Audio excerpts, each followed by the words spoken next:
Lesson 1. The Day I Broke the Rules.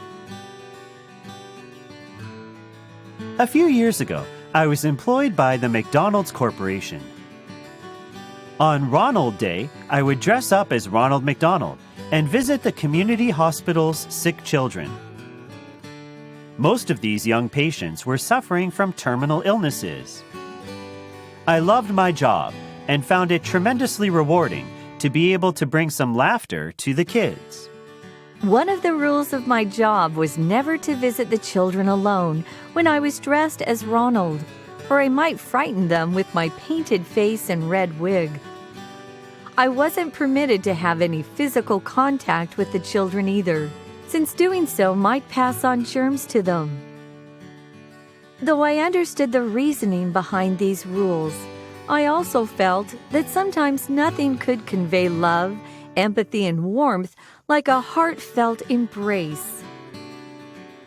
Once, as I was leaving the hospital after finishing my work for the day, I heard a voice coming from behind a half-opened door. "Ronald?" the frail voice called, prompting me to push open the door and go in. I found a small boy of about 5, lying down and looking extremely weak and pale. "His name is Billy," his parents told me, smiling.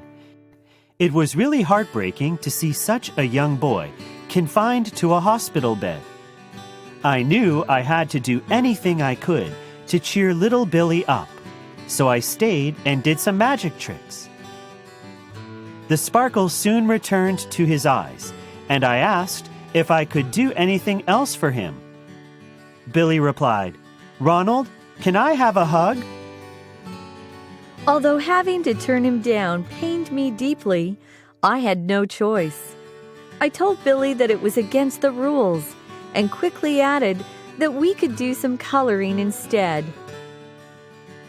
A while later, it appeared that he was getting drowsy, so I rose to my feet to get ready to leave. That's when he stretched out his tiny arms to hug me. I was about to refuse again, but then I saw the look of hope in his eyes. Suddenly, I realized I no longer cared if I was caught breaking the rules. Some things in life, after all, are more important. I picked him up and held him in my arms. After that, we talked and talked. He confided his worries to me. He was afraid that his little brother would have no one to play with. Also, he was scared that his dog would get hungry because he had hidden all its bones. It seemed that Billy knew he would never be going home. And yet, even then, he was only thinking of others. When I finally stood up to go, I gave Billy's parents my number and told them not to hesitate to call me if I could be of any assistance. Then, 2 days later, I received a call from Billy's mom, telling me her son had passed away.